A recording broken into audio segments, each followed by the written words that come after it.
জয় গুরু। একদিন শ্রী ঠাকুরকে প্রশ্ন করা হলো, আপনি যখন আপনার দেশ থেকে আসেন তখন কীরকম দেখলেন? শ্রী ঠাকুর তখন পরিহাস্য ব্যঞ্জক ও সমাহিত ভঙ্গিতে বললেন, আমি যখন এক এক দেশের ভেতর দিয়ে নেমে আসতে লাগলাম তখন সেই সেই স্থানের জ্যোতির্ময় পুরুষেরা আমাকে খুব রিসেপশন দিল।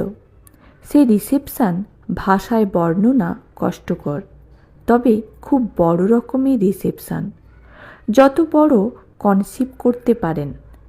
আবার প্রশ্ন হলো, এদেশে এসে আপনার এসব বরাবর কি মনে ছিল?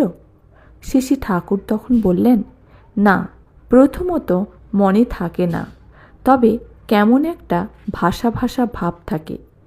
কিন্তু জগতে এসে যখন সেরূপ ভাবের সঙ্গে কিংবা কথার সঙ্গে দেখা হয়, কি শোনা যায়, তখন মনে পড়তে থাকে।